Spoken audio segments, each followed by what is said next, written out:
불가사의에 대해서 공부를 하였습니다. 수업이 끝날 무렵 선생님이 이제 아이들에게 빈 노트에 내가 알고 있는 불가사의 7가지를 쓰라고 하였습니다. 대부분의 학생들이 이렇게 적었습니다. 1번 피라미드, 2번 빅토리아 폭포, 3번 그랜드 캐니언, 4 콜로세움, 5 만리장성, 6 에펠탑, 7 타지마할. 이 세계 7대 불가사의를 다 정성껏 적었습니다. 그런데 한 아이가 계속해서 노트에 적고 있지 아니하였습니다. 그래서 이유를 물었더니 너무 많다는 거예요. 그래서 생각나는 거 적어보라고 했더니 그 아이는 자신이 생각하는 불가사의를 이렇게 적었습니다. 1. 만지기, 2. 맛보기, 3. 보기, 4. 듣기, 5. 뛰기, 6. 웃기, 7. 사랑하기. 이 학생은 7가지 불가사의를 다르게 보았습니다. 멀리 있는 것이 아니라 내 생활 가운데서 경험하는 놀라운 일들 7가지를 이렇게 적은 것이었습니다. 이야기는 하영록 목사님의 성경대로 세상 살기에 나오는 이야기입니다. 여러분은 일상생활 가운데서 우리가 만나는 일들에 대해서 어떻게 반응하고 있으십니까? 다르게 반응하고 있으시나요? 우리도 이 학생과 같이 세상 사람들과 다르게 세상을 바라보고 반응하는 교회가 될 수 있기를 주의 이름으로 축원합니다. 오늘 예수님께서는 우리에게 성령의 9가지 열매 가운데서 8번째 성도의 성품인 온유에 대해서 말씀을 하십니다. 여러분, 이 온유의 성품도 다르게 반응하는 성도의 모습인 줄 믿습니다. 여러분, 이 온유라고 하는 헬라어는 프라우스라고 하는데요. 이 말은 본래 야생의 동물이나 또한 거친 군인을 훈련하고 그 결과에 대해서 말할 때 사용하는 말입니다. 따라서 거친 성품을 아름답게 다듬었을 때 우리는 그 사람을 향해서 참 온유하다 이렇게 말하게 됩니다. 여러분, 온유는 특히 하나님과 이웃과 나에 대한 우리의 마음을 믿음으로 다스리는 것을 말하고 있습니다. 나에게 다가오는 역경의 순간들을 거부하지 아니하고 그대로 받아주는 거죠. 나를 반대하는 사람들, 나를 싫어하는 사람들을 멀리하지 아니하고 그 사람들을 사랑하고 축복하는 것도 온유의 마음이고요. 또 그리고 나에게 역경을 주신 하나님의 그 주권과 뜻을 인정하고 신뢰하는 마음이 또한 온유라고 할 수가 있습니다. 여러분, 누가복음 9장 52절 이하를 보게 되면 이 온유의 의미를 잘 보여주는 예수님의 이야기가 소개되고 있습니다. 하루는 예수님이 이제 제자들과 함께 사마리아 성을 이제 전도 여행을 가게 되었는데 이 사마리아 사람들을 예수님과 제자들을 기쁘게 받아준 것이 아니라 아주 배척을 하였습니다. 그때 성질이 급한 야고보와 요한이 너무나 화가 나서 예수님께 이렇게 요청하였습니다. 주님, 우리가 불을 명하여 하늘로부터 내려 저들을 멸하러 하기를 원하시나이까. 너무나 화가 나서 저 사마리아 사람들에게 하늘에서 불이 내려서 멸망하기를 원한다고 하는 것입니다. 그때 예수님께서 예스 하라고 말하지 아니하고 그들의 성숙하지 못한 모습을 꾸짖고 그리고 그들과 싸우지 아니하고 조용히 그곳을 떠나셨습니다. 여러분, 우리는 야고보처럼 생각할 때가 참 많이 있습니다. 우리가 불편한 일을 당했을 때 우리도 똑같이 보복하기를 원하지 않습니까? 그러나 이것은 세상 사람들의 태도이지 성도들이 취할 태도는 아닙니다. 우리는 매우 불편하고 무리한 일을 당한다 할지라도 예수님처럼 온유하게 행동해야 될 줄 믿습니다. 오늘 예수님께서 자신을 소개하십니다. 나는 온유하고 겸손한 성품을 가진 자라고 합니다. 그리고 이 성품으로 우리를 초대하고 있습니다. 오늘 이 시간 우리들이 주님의 온유한 성품을 묵상하고 주님의 성품에 참여할 수 있기를 바랍니다. 그래서 우리도 온유한 성품을 가지고서 이 세상을 살아가는 교회와 성도들이 되실 수 있기를 주의 이름으로 축원합니다. 여러분, 그렇다면 어떻게 우리들이 주님의 온유한 성품을 가질 수 있습니까? 우리는 주님의 삶을 통하여서 온유한 성품을 본받고 배울 수가 있습니다. 예수님께서는 구체적인 삶의 사역 가운데서 우리에게 온유한 모습, 어떻게 우리가 온유하게 살아가야 되는지에 대해서 말씀해 주고 있습니다. 먼저 누구에게나 쉽게 분노할 수 있는 어렵고 힘든 상황이 있습니다. 우리는 하나님이 아니라 사람이기 때문에 감당하기 힘든 어려운 상황들이 많이 있습니다. 예수님께서 사람의 몸을 입으시고 공생의 사역을 할 때 견디기 힘든 굉장히 충격적인 사건들을 많이 맞이하게 되었습니다. 오늘 본문은 예수님께서 갈릴리 전도 사역을 하시면서 충격을 받았던 한 사건을 우리에게 소개해 주고 있습니다. 본문 20절에서 보게 되면 그때라고 하는 말씀이 나오는데요. 바로 이 그때는 예수님께서 갈릴리에서의 첫 사역을 마쳤을 때의 때를 말하고 있습니다. 예수님께서 갈릴리에서 행하신 그 사역은 마태복음 5장부터 11장에 잘 나와 있습니다. 여러분, 예수님께서 처음 사역을 감당하실 때 어떻게 하셨을까요? 예수님은 열과 성을 다하여서 첫 번째 전도 사역을 잘 감당하셨습니다. 주옥 같은 말씀을 전해 주었습니다. 5장부터 7장에 나오는 산상수훈을 보게 되면 예수님께서 많은 사람들에게 주옥 같은 천국에 대한 말씀을 들려주셨고, 또 예수님께서는 메시아이고 권능을 가지고서 많은 사람들에게 기적과 이사를 이렇게 보여주었습니다. 예수님께서 이렇게 아주 놀라운 사역을 펼쳤을 때 세례자 요한이 감옥에서 사람을 보내어서 예수님께 이렇게 물으셨습니다. 당신이 오실 메시아입니까? 그때 주님께서 이 질문에 대해서 이렇게 답하였습니다. 맹인이 보며 못 걷는 사람이 걸으며 나병한 자가 깨끗함을 받으며 못 듣는 자가 들으며 죽은 자가 살아나며 가난한 자에게 복음이 전달된다 하라, 이렇게 말씀을 하였습니다. 이 말씀은 예수님께서 모든 사람들에게 주님이 누구이신지를 분명하게 말씀하셨다고 하는 것입니다. 놀라운 기적을 통하여서, 권세 있는 말씀을 통하여서 이분이 보통 분이 아니라 우리에게 찾아오신 메시아라는 사실을 분명하게 보여주셨다고 하는 것입니다. 그러나 예수님의 갈릴리 첫 사역의 결과는 기대에 의하였습니다. 아니, 아주 처참하였습니다. 마태복음 11장 20절 이하를 보면 예수님께서 너무나 답답해서 이렇게 말씀하였습니다. 내가 갈릴리에서 행한 그 사역을 다른 곳에서 행하였다고 한다면 구약 성서에 나오는 대표적인 불신앙의 도시인 두로와 시돈에서, 그리고 소돔과 고모라에서 이 사역을 전하였다면 많은 사람들이 회개하고 돌아왔을 것이다. 그러나 예수님께서는 이 갈릴리에서 놀라운 사역을 펼쳤지만은 그러나 아무런 변화와 핵심의 역사가 일어나질 아니었습니다. 오히려 그들은 주님을 영접하지 아니했고 주님을 거절하고 배척하였습니다. 그래서 마태복음 11장 17절 이하를 보게 되면은 예수님께서 자신의 그 허탄한 심정을 비유로 이렇게 말씀하였습니다. 우리가 너희를 향하여 피리를 불어도 춤추지 않고 우리가 술피우러도 너희가 가슴을 치지 아니하였다 함과 같도다. 그래서 예수님 당시 아이들이 이렇게 길거리에서 장례식 놀이를 하였고요, 결혼식 놀이를 하였습니다. 피리를 불면서 결혼식 놀이를 하게 되면은 친구들이 덩달아서 춤을 추면서 반응을 하였습니다. 장례식 놀이를 하면서 애고애고 울며 되면은 많은 친구들이 따라서 슬퍼하는 그러한 소리를 내었습니다. 예수님께서 놀라운 사역을 보여줬지만은 아무도 이 어린아이들처럼 반응하지 않았다고 하는 것입니다. 이런 민수기 12장 3절 이하를 보게 되면 구약 성서는 모세를 온유한 사람으로 표현하고 있습니다. 온유한 사람으로 소개하고 있는데 모세의 삶의 자리도 역시 마찬가지로 참담한 상황을 맞이할 때가 많이 있었습니다. 다름 아니라 이 민수기 12장을 보게 되면 그의 가족인 미리암과 아론이 이 모세를 맹비난하고 비판하였습니다. 특히 그들은 모세가 구스 여인과 결혼한 사건을 가지고서 모세를 맹비난하였습니다. 어떻게 이스라엘 민족의 지도자인 모세가 동족과 결혼하지 아니하고 이방 민족과 결혼할 수 있느냐고 하는 것입니다. 이런 모세는 먼저는 미디안 사람과 결혼하게 되었고 나중에는 구스 사람과 다시 재혼을 하게 되었습니다. 겉으로는 미리암과 아론이 모세가 다른 민족 사람과 결혼한 것을 문제 삼았지만은 그러나 그 본질적인 동기는 무엇이었습니까? 바로 모세의 리더십을 흔드는 것이었습니다. 모세만이 우리 민족의 지도자가 아니라 우리도 지도자라고 하는 것입니다. 하나님께서 모세에게 말씀하신 것이 아니라 나와 미리암과 아론에게도 하나님께서 말씀하셨다고 하는 것입니다. 그래서 우리가 모세와 똑같은 권위를 가지고 있다고 하는 것입니다. 그래서 모세가 가지고 있는 그 권위를 우리에게도 나눠줄 것을 요청을 하였습니다.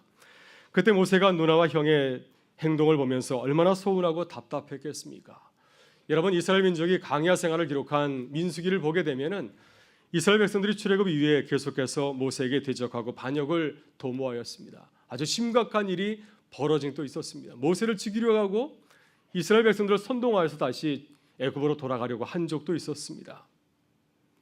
그런데 가까운 간족인 이 미리암과 아론이 모세를 지지하고 변호한 것이 아니라 오히려 그를 비난하였습니다. 가까운 가족이 모세를 반대할 때 모세의 심정이 얼마나 안타까웠겠습니까? 여러분, 우리도 신앙생활할 때 이러한 경험을 할 때가 많이 있습니다. 내가 주를 위해서 열심히 섬겼음에도 불구하고 놀라운 사역의 결과가 나타나지 아니하고 오히려 가까이 있는 동료들이 우리를 미워하고 비난하는 그런 경우가 있을 수가 있습니다. 그때 우리는 이러한 원치 않는 결과를 맞이했을 때 어떻게 믿음으로 반응하고 있으십니까? 여러분, 우리는 이 위기 순간에 성숙한 믿음의 사람들을 바라봐야 됩니다. 예수님이라고 한다면 이 어려운 순간에 어떻게 믿음으로 반응하였을까?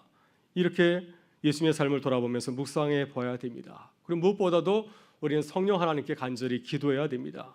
그리고 주의 말씀을 붙들고 그 뜻을 찾고 순종해야 됩니다. 그래야 우리들이 우리 주님과 같이 다르게 바라보고 또 다르게 반응할 수 있기 때문입니다. 여러분, 우리가 어려운 순간이나 상황을 많이 만나는데요, 이것은 우리만 만나는 것이 아닙니다. 예수님도 만나셨고 또 많은 믿음의 사람들도 우리가 삶의 자리에서 만나는 어려움을 늘 겪고 있습니다. 따라서 우리는 어려운 일을 만날 때 주님을 돌아봐야 됩니다. 왜냐하면 주님께서 우리에게 어려운 순간에 어떻게 행동해야 될지 그 행동의 매뉴얼을 우리에게 보여주셨기 때문입니다. 어려운 일을 만날 때 주님처럼 온유하게 반응하고 행동하실 수 있기를 바랍니다. 그래서 우리 주님처럼 온유함으로 승리하고 주님께 영광 돌리는 교회와 성도가 되실 수 있기를 주의 이름으로 축원합니다. 다음으로 예수님은 어떻게 실망스럽고 충격적인 사역의 결과에 대해서 반응하였습니까? 먼저 예수님께서는 하나님께 감사와 찬양을 올려드렸습니다. 본문 25절부터 27절을 보게 되면 예수님께서 이러한 상황에 대해서 다르게 반응하는 것을 우리가 볼 수가 있습니다. 같이 한번 읽어보겠습니다. 그때 예수께서 대답하여 이르시되 천지의 주제이신 아버지여, 이것을 지혜롭고 자들에게는 숨기시고 어린아이에게는 나타내심을 감사하나이다.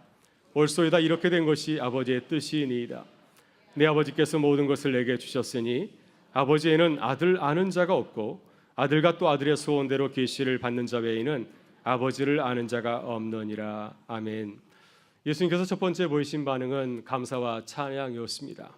예수님은 갈릴리 사역에 대해서 얼마든지 실망하고 절망할 수 있는, 좌절할 수 있는 그러한 상황이었습니다. 그러나 주님께서는 실망한 것이 아니라 오히려 그 상황 가운데서도 오히려 감사하고 하나님께 영광을 올려드렸습니다.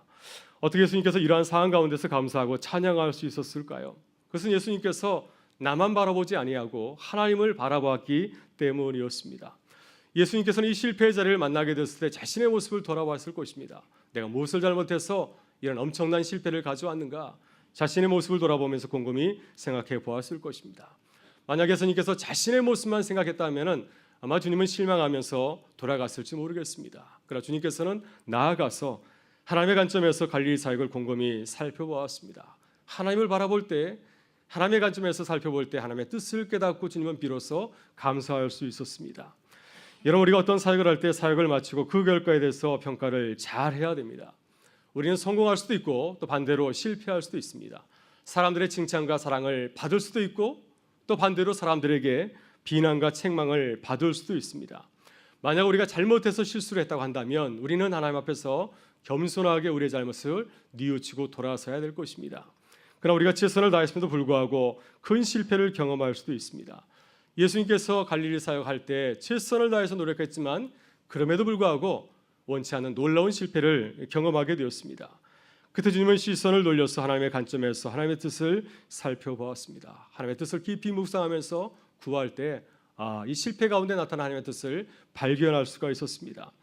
왜냐하면 하나님의 뜻은 지혜롭고 똑똑한 자들에게는 자신을 감추시고 어린아이와 같은 자들에게는 자신을 드러내시는 분이셨기 때문입니다. 그래서 이 뜻을 가지고서 갈릴리 사역을 돌아보니까 그 뜻을 알 수가 있었습니다. 보니까 종교 지도자들처럼 아주 지혜롭고 똑똑한 자들은 주님을 알아보지 못하였고 그와 반대로 어린아이와 같이 가난하고 어려운 자들은 주님을 발견하면서 주님의 놀라운 은혜를 입었기 때문이었습니다.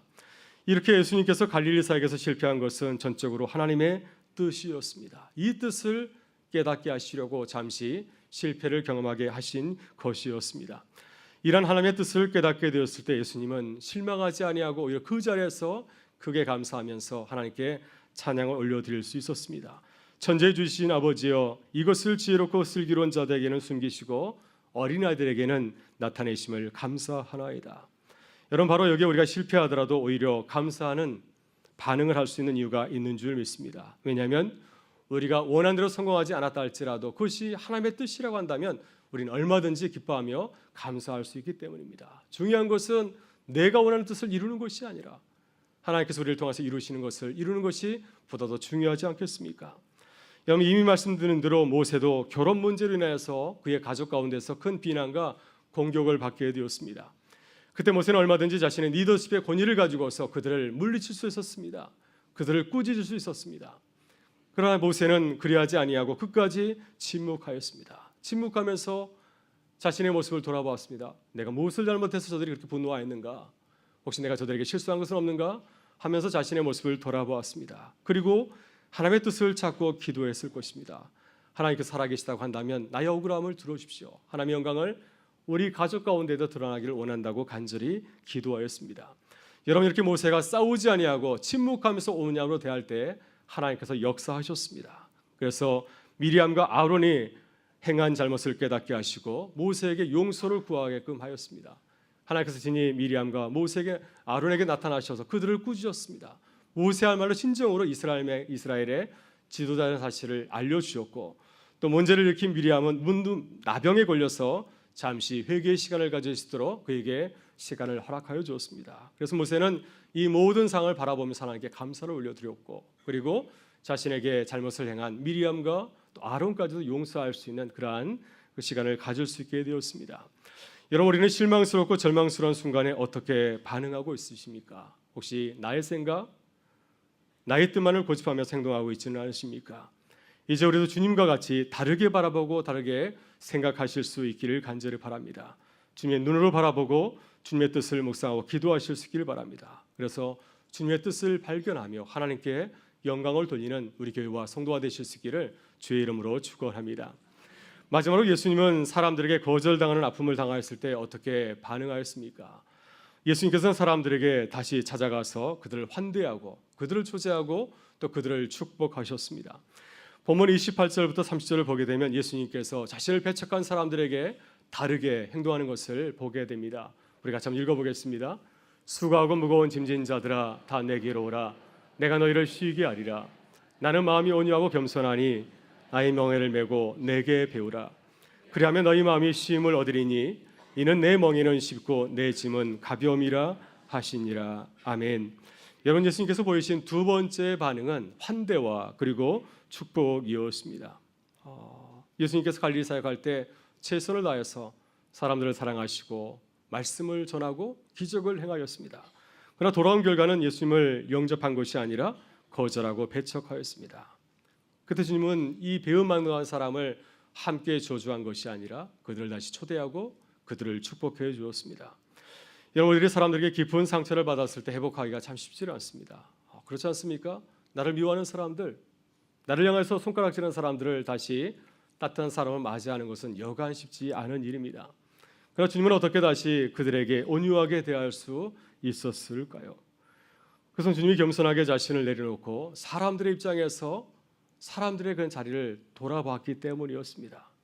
예수님께서는 우리의 처지를 이해하시려고, 우리를 구원하시려고 하늘 영광 버리시고 이 땅에 내려오지 않으셨습니까? 그 마음을 가지고서 왜 저들이 나를 배척하였는가, 왜 나를 거절하였는가, 그 이유를 알기 위해서 그들의 삶의 자리로 다시 돌아가서 생각해 보았습니다. 그때 그들의 마음을 이해하게 되었습니다. 그리고 나를 이 땅 가운데 보내신 주님의 뜻을 깨닫게 되었고 다시 그들을 사랑할 수 있게 되었습니다. 여러분, 사람들이 주님을 배척한 것은 어떤 이유였습니까? 그들이 무능하고 무지하였기 때문이죠. 그들이 하나님 앞에서 교만하고 겸손하지 않았기 때문이었습니다.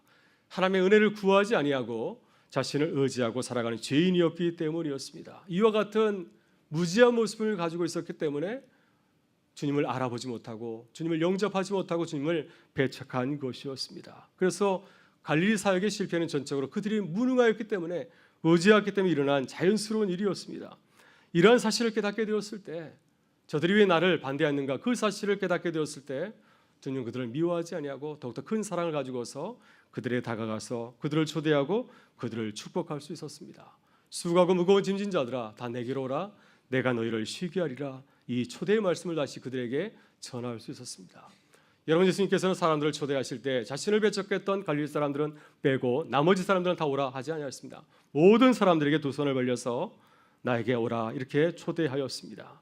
그 마음을 가지고서 주님은 십자가의 길을 끝까지 걸어가지 않았습니까? 나를 배척한 것은 그들이 무지해서 이러한 사실을 알고 그들이 끝까지 나를 배척하고 십자가에 달려 죽이려고 하였지만은 끝까지 그들을 무시하지 아니하고 그들 향하여서 사랑의 마음을 가지고서 다가갈 수가 있었습니다. 따라서 우리들이 온유한 자가 되기 위해서는 겸손한 자가 되어야 됩니다. 여러분, 신약 성경을 보게 되면 이 온유와 겸손을 같이 사용하는 것을 보게 됩니다. 예수님께서도 자신을 소개할 때 나는 온유하다 말씀하지 아니하시고 나는 마음이 온유하고 겸손하니 하면서 온유와 겸손을 같이 사용한 것을 보게 됩니다. 어떤 성서학자는 온유와 겸손은 뜻은 같지만은 각각 대상이 다르다고 말씀을 하고 있습니다. 겸손은 우리가 하나님에 대해서 하는 태도이고, 그리고 온유는 우리가 사람들에 대해서, 우리 이웃에게 대해서 하는 태도라고 하는 것입니다. 여러분, 우리가 온유한 사람이 되기 위해서는 특별히 하나님 앞에서 겸손해야 됩니다. 겸손한 사람은 어떤 사람입니까? 겸손한 사람은 용기 있는 사람입니다. 하나님의 뜻을 겸손하게 받아들이고 그것을 신뢰하는 사람입니다. 하나님께서 나의 모든 인생에 사건 사고를 지고 있음을 굳게 믿고 있는 사람입니다. 그래서 내게 일어난 일들을 기쁘게 받아들이는 겁니다. 또 하나님께서 내 삶의 자리 가운데서 어떤 일을 시작하실지를 기대하면서 기도하며 나가는 사람들입니다. 하나님 앞에서 이런 겸손한 마음을 가질 때 우리도 온유한 사람이 될 수 있을 줄 믿습니다. 여러분, 성경에서 이러한 겸손한 모습을 보여준 사람이 바로 요셉입니다. 여러분, 요셉은 사람들에게 참 많은 배척과 배반을 당하지 않았습니까? 형들에게 버림을 받아서 노예로 팔려가게 되었습니다. 철저하게 버림을 받게 되었습니다. 그러나 다시 형을 만나게 되었을 때 어떻게 했습니까? 형들에게 복수한 것이 아니라 그들을 다시 품어주었습니다. 그들의 죄와 허물까지 다 용서해 주었습니다. 어떻게 요셉이 나에게 가장 이러한 아픈 상처를 준 형들에게 어떻게 그들을 다시 온유한 마음으로 받아들일 수 있었을까요? 그것은 요셉이 하나님 앞에서 겸손하기 때문이었습니다. 나에게 다가온 그 모든 상황들, 도저히 인간적으로 받아들일 수 없는 그런 상황들, 어떻게 형이 동생을 팔아넘길 수가 있겠습니까? 어떻게 이것을 용납할 수 있겠습니까? 그러나 이 모든 것이 하나님의 은혜 가운데, 하나님의 뜻 가운데서 이루어지심을 이 요셉은 믿고 신뢰하였기 때문에 그 고통의 순간을 포기하지 아니하고 부정하지 아니하고 겸손하게 받아들일 수 있었습니다. 여러분, 이것이 요셉이 승리할 수 있었던 이유였습니다. 그의 인생 가운데 숱하게 도저히 받아들일 수 없는 상황들이 전개되었지만은 그러나 온유한 사람으로 바라보았기 때문에, 겸손하게 주님의 뜻에 순종하였기 때문에 그는 온유한 사람으로 승리하며 걸어갈 수가 있었습니다. 여러분, 우리는 사람들에게 상처받았을 때 어떻게 반응하고 있습니까? 혹시 내가 받은 상처만을 생각하면서 불편한 마음을 가지고 살고 있지는 않습니까? 이제는 우리 주님처럼 내게 상처를 준 사람을 바라보고 그를 위해서 기도하실 수 있기를 바랍니다. 왜 나를 그렇게 했을까? 왜 그렇게 했을까? 한번 그 사람의 모습을 살펴보면서 주님 앞에 간절히 기도하실 수 있기를 바랍니다. 그러면 하나님께서 우리에게 위로하여 주시고 우리의 마음을 깨끗하게 치유하여 주실 줄 믿습니다. 그 다시 모든 사람을 기뻐하고 사랑하는 마음을 가지고서 온유한 자의 길을 걸어가는 우리 교회와 성도 되실 수 있기를 주의 이름으로 축원합니다. 매일 걸어서 등교하는 한 초등학생이 있었습니다. 학교를 나서는데 먹구름이 울려왔습니다. 그러나 평소와 같이 이제 우산 같지 않냐고 학교를 가게 되었습니다. 시간이 지나자 오후가 되자 이제 먹구름이 몰려오고 이윽고 이제 하늘에서 번개와 천둥이 치기 시작하였습니다. 어머니가 딸이 너무나 걱정돼서 이제 부랴부랴 차를 몰고 학교로 가게 되었습니다. 딸을 발견했는데 딸의 모습이 참 이상하였습니다. 딸은 번개가 내리치는 순간마다 걸음을 멈추고 번쩍이는 번개불을 향하여서 미소를 짓는 것이었습니다. 엄마가 너무 이상해서 차를 세우고 딸에게 물었습니다. 너는 왜 빨리 오지 않냐고, 거기서 뭐하니? 왜 번개가 칠 때마다 서서 뭐하는 거야? 라고 물었을 때 이 소녀가 아주 순진하게 이렇게 대답하였습니다. 엄마, 전 예쁘게 미소 짓는 중이에요. 하나님께서 제 사진을 계속 찍고 있잖아요. 네, 이 소녀는 굉장히 순진해 보이지만 매우 중요한 사실을 우리에게 전해주고 있습니다. 우리의 인생에 번개가 번쩍일 때, 힘들고 어려울 때 그때 미소를 짓는다고 하는 것입니다. 하나님께서 내 사진을 찍으시니까 내가 하나님을 향하여서 미소를 짓는다고 하는 것입니다. 여러분, 인생 가운데 번개가 칠 때, 어려움이 찾아올 때 어떻게 하고 계십니까? 우리 인생 가운데 어려움이 찾아올 때 하나님을 바라보면서 우리의 인생을 지고 계시는 그분을 신뢰하면서 미소를 짓는 우리 교회와 성도들이 되실 수 있기를 주의 이름으로 축원합니다. 오늘 주님은 우리에게 이렇게 말씀하십니다. 나는 마음이 겸손하고 온유하니 나의 멍에를 메고 내게 배우라. 오늘 이 말씀을 붙들고 기도하실 수 있기를 바랍니다. 그래서 어떤 환난과 어려움을 만나더라도 하나님의 뜻에 감사하실 수 있기를 바랍니다. 누구를 만나더라도, 불편한 사람을 만난다 할지라도 그를 위해서 기도하고 환대하고 축복하실 수 있기를 바랍니다. 그래서 온유한 자로서 주님의 복을 누리며 살아가는 교회와 성도 되실 수 있기를 주의 이름으로 축원합니다. 우리 다 같이 일어나셔서 함께 찬양하도록 하겠습니다.